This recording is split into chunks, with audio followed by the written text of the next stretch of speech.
Thank you very much. Hey, it's Kaufman is Alive. I look at comic books new and old. Welcome to the show. Today I'm looking at a new comic book, Wolverine Revenge, number 5 by Marvel Comics. This is a Red Band edition comic book. This is the final issue of this miniseries written by Jonathan Hickman. Greg Capullo is doing all the pencils here. I have not opened up this book yet, so I'm going to open it up here on this video and flip through it with you for the first time, so this will be a lot of fun. May 1st coming up is the 1-year anniversary of when I started my channel. I'm trying to hit 500 subs by the time I reach a year. I'm almost to 400 so far, so if you like videos like this, if you've watched any of my videos and you haven't subscribed yet, please do. It would really help me out. I'd really appreciate it. Thanks again for watching. So let's get right into it here. Let's open this one up. Let's talk about Wolverine Revenge. So I feel like with the Red Band comics, Marvel is saying, you know, we could make comics like this all the time. We just choose not to. And when we do, we're going to charge an extra $1 for it. And, you know, I do like the Red Band gimmick, the poly bag, the actual, you know, red band here that has the warning on here. It says for appropriate audiences. Are we the appropriate audience? I don't know. It says explicit content. So these Red Band books have just more violence and blood. They're not really afraid to show anything, but it's really, you know, nothing that you wouldn't get from, you know, an indie comic or something like Invincible or Savage Dragon or Spawn or something. And speaking of Spawn, of course, Greg Capullo is the former artist of Spawn. So let's cut this open. Let's open this up here. And this is Greg Capullo's return to Marvel.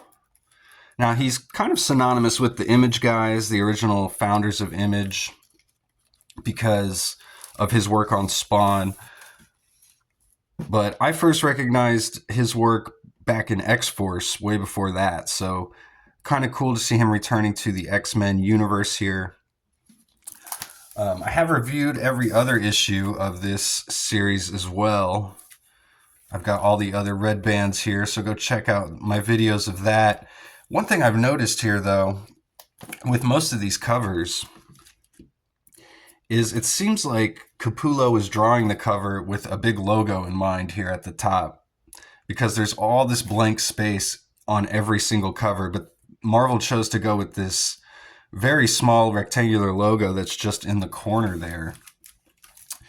And especially on this cover, it really stands out because there's just this whole white space here at the top of the book, which I gotta imagine that the artist did not intend there to be giant negative spaces here on his comic book. But really cool drawing of Wolverine here, even though there's no background even attempted, but you get some of the old kind of Capullo stuff with like these demons and just viscera and strands of skin and blood and flesh flying everywhere and the blood splatter. I love the ink blood splatter. That's the kind of stuff you don't get in Marvel Comics a lot anymore, but they used to do it a lot back in like Punisher comics and stuff, so in Wolverine comics. So cool inking style. I love the splash inks for the blood there. And again, Capullo draws kind of a different style than you might remember him from drawing in Spawn, but this is reminiscent of it here on the cover. So he's got really, really fine, delicate inking lines and pencil lines, like all the hair on Wolverine's arm there, all the rendering on the muscles, and that's the kind of stuff Capullo's really great at. I think he draws really cool faces too. Pretty influential guy. So again, I have not read this yet. At the end of the last issue, we saw the son of Colossus vow his revenge on Wolverine. So it looks like we've got a flashback here to Colossus and his son talking. So his son says, Giannis says, you used to be a hero. He says, I was strong, stronger than most. I suspect one day you will be the same. But I wasn't a hero. I was just a man forced into situations bigger than myself and forced to do things that I now regret.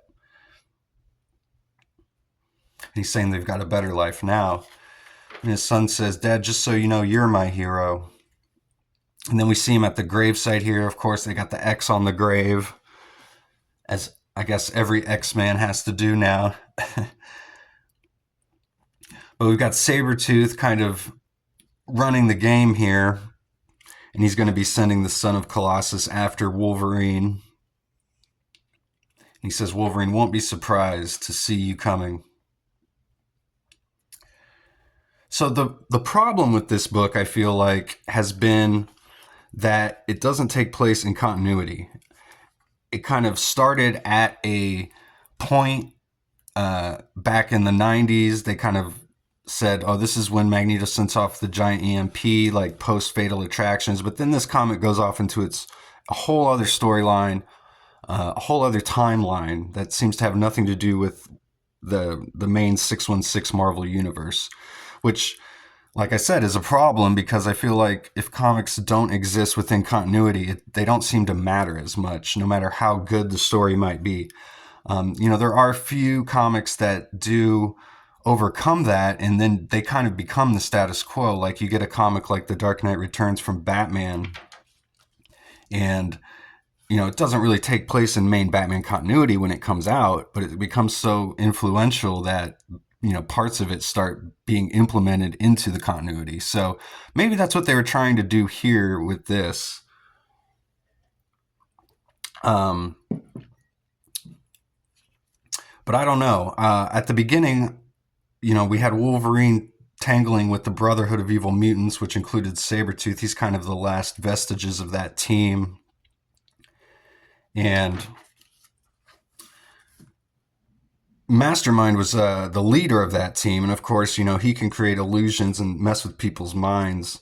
So I thought for sure that this book, we were going to find out it does actually take place in continuity and that it was just Mastermind messing with Wolverine the whole time. Really great splash page here. Wolverine, he's sliced Sabretooth in half. Finally killed him, the blood dripping off the claws. That's a great panel. We got this one drop down here.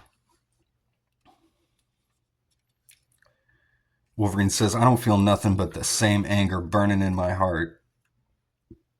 Like a giant wound that won't heal. Maybe you should think about that.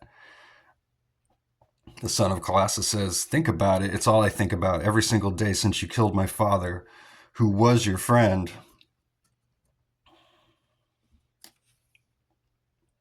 Wolverine says, how do you want to do it? Does it matter? Yeah, I suppose that's not... And he says, does it matter? This probably will only end one way, in violence and pain and eventually death. Then you'll heal. And Wolverine's like, yeah, I suppose that's not really fair, is it? Forge's neutralizer takes away mutant powers. He's got this neutralizer that he'd been using on Sabretooth for like decades. And he's going to use it on himself here. He says, come then, pay for your sins. Get Wolverine jumping at him. I love this costume on Wolverine. It's like a mashup of his blue and gold costume and the yellow and brown.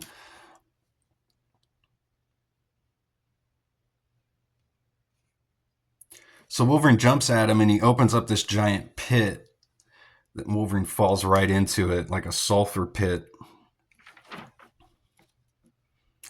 Sends him to limbo because he's got magic sword on his sword. So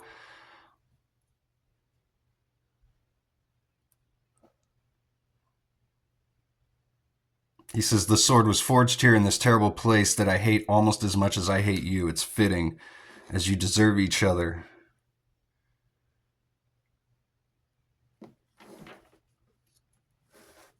So they're in hell, so we get some great Greg Capullo demons.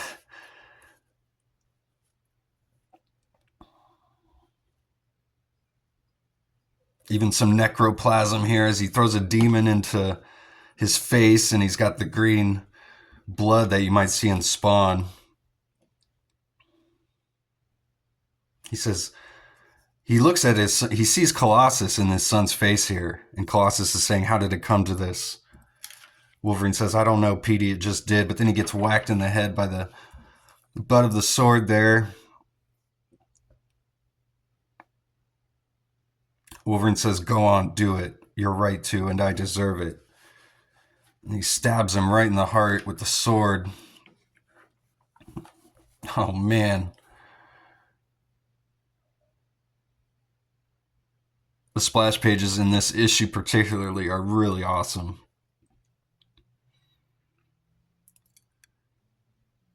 And that's how it always ends, revenge. You always end up in the same spot, a hell of your own making. With little grace, a little mercy, some might get past it.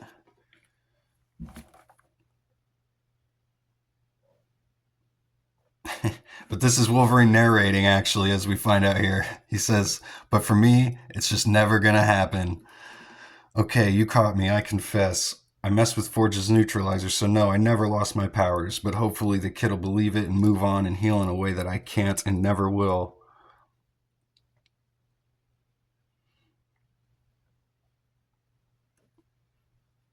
I really like the dark inks around all the panels here when Wolverine is in limbo. Oh, here we go, the money shot. Giant splash page, Wolverine fighting all these demons, trying to get out of limbo.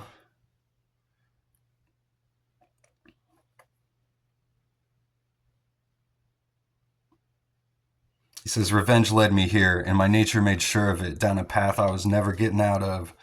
So I guess I got exactly what I deserve. Why not make the best of it?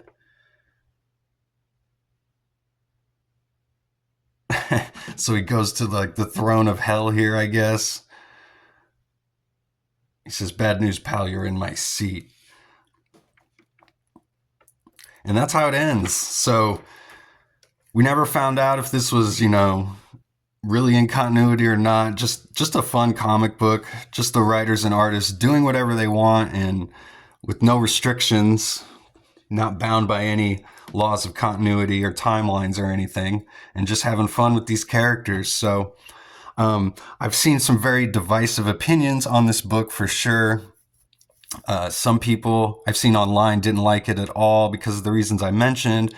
Some people I've talked to in person, like at the comic shop, have really loved this book. So I love this whole issue, and this series has been awesome. I'd say go pick them up in a trade when it comes out just to see Greg Capullo's artwork. And that's all I got for today. So thanks again for watching. I'll see you guys on the next one.